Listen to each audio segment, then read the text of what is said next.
All right, now let's shift focus to the West Asian region. The big updates in the ongoing Israel-Hamas war. Efforts have begun for renewing negotiations amid a continued offensive in Gaza.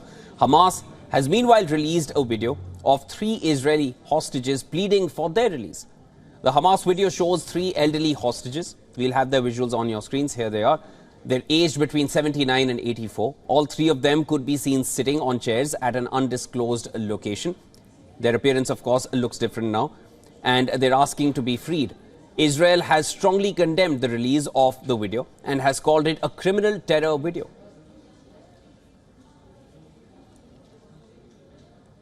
Now, the talks for the release of remaining hostages in Gaza have renewed as per reports. CIA chief met Qatari Prime Minister and the head of Israel's Mossad spy agency in Warsaw on Monday to discuss a potential new deal.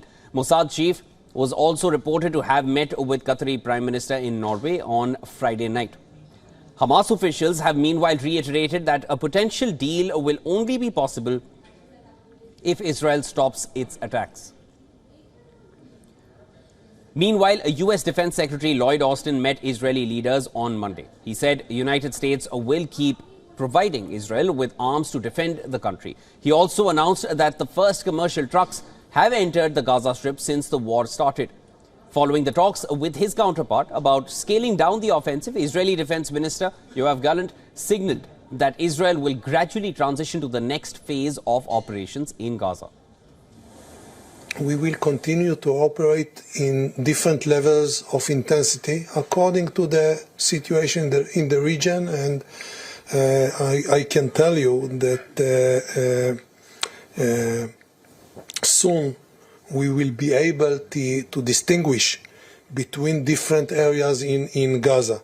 In every area where we achieve our mission, we will be able to transition gradually to the next phase and start working on bringing back local population. The U.S. has also announced a 10-nation coalition against Houthi attacks in the Red Sea. It has also expressed its willingness to engage with India in resolving ongoing conflicts in West Asia as well as Ukraine. Now, amid the diplomatic efforts, Israeli strikes continue to hit civilian areas. Here are visuals on your screens. We're showing you these visuals of the devastation from various areas in Gaza. This right here in front of you is northern town of Beit Leah, where buildings have turned into rubble.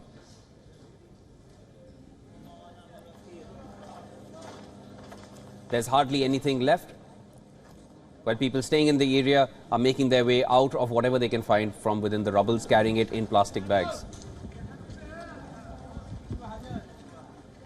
Now, these visuals are from Deir el-Balah in the central region of Gaza.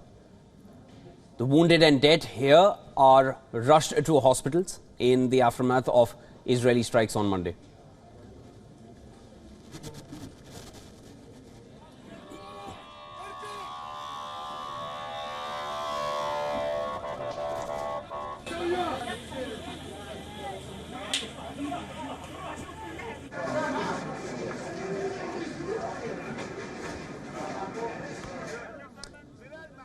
And then this right here is in southern Gaza, which is witnessing the heaviest bombardments ever since the offensive was renewed after the truce.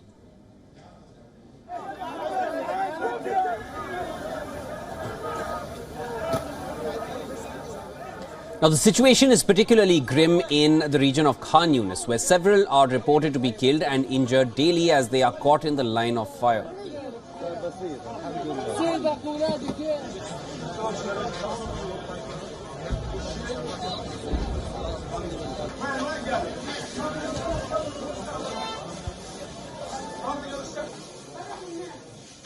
Israel has also released a video showing strikes on targets in Syria that it says are in retaliation for a number of launches from the country towards Israel. On the other hand, Hamas has released footage of purported strike on Israeli military vehicle being hit by a Cornet missile in northern Gaza's Beit Leah.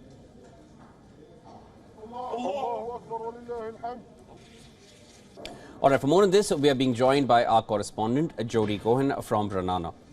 Jody, welcome on board. Hi, Shivan. Jody, what can you tell us about the latest on the hostage release deal talks, as well as talks on the now delayed UN Security Council resolution calling for a ceasefire in the fighting? So as we know, there are 129 hostages remaining in Gaza, 20 of whom have been killed by Hamas in captivity. And Hamas in the latest has released that video of 3 of the elderly hostages. The IDF spokesperson Daniel Hagari has said that that shows the cruelty of Hamas against the elderly innocent civilians who need medical attention, and said that Israel is doing all it can to bring all of the hostages home, and that the world must work to allow medical aid and visits to those hostages remaining. Meanwhile, White House spokesperson John Kirby has said that a hostage deal is not imminent, but that the US is working towards the release of all those hostages. And we know, as you said, that the Mossad head David Barnea is meeting with his US and Qatari counterparts in Poland for talks on a potential new deal. Now, a hostage deal would involve a temporary pause in fighting, but another vote, as you said, that's taking place today is the UN Security Council resolution calling for a ceasefire. That was delayed from yesterday to today because talks are ongoing with the US to try and avoid them using their veto. Remember, the US vetoed the last resolution calling for a ceasefire because it said it would leave Hamas in power if there was a ceasefire at this stage, and because Hamas has said it wants to carry out more massacres against Israelis again and again. Now, US Defense Secretary Lloyd Austin said that Hamas must not be able to threaten Israel from Gaza or threaten Gazans anymore, and the US is negotiating on the wording of that resolution, trying to have it changed from calling for a ceasefire to calling for a temporary pause. And it also takes note that it doesn't explicitly condemn Hamas, so it remains to be seen what happens with those talks on both those issues. Jody, I also wanted to get your thoughts on this. There is high risk of the fight spreading to other fronts in the larger West Asian region. Now, the US Defense Secretary Lloyd Austin is in the region to try to calm tensions and also to urge the transition to what he has described as the next phase in the Israel-Hamas war. What more can you tell us about this? Austin's second visit to Israel since the 7th of October, when there was the Hamas massacre against Israel. And he said that Hamas committed one of the worst atrocities in the history of modern terrorism, and that the US supports Israel. Their support for Israel is unshakable. They discussed the war timetable, and Austin urged the transition, as you said, to the next phase, and meaning from high intensity to low intensity operations. He noted the difficulty as Hamas, he said, uses civilians as human shields and fights from places like hospitals and mosques. And Israeli Defense Minister Gallant said that in every area where the mission is achieved, they will slowly transition to the next phase and bring back the local population. Now, on the region, Austin said that Iran is raising tensions by backing proxies, which we know include Hamas, Hezbollah and the Houthis in Yemen. And he called on Iran to de-escalate and announced a multinational alliance, which is called the Operation Prosperity Guardian, to protect shipping in the Red Sea from attacks by the Houthis. That involves 10 countries. It will involve patrolling to protect the ships and sharing intelligence. And we know that Austin is holding a virtual ministerial meeting today to address this threat and discuss that further. All right, Jody, thank you so much for tuning in, and thank you so much for joining in and of course sharing all your insights on this. And we are tracking all the developments coming in from the Israel-Hamas war as it develops by the day.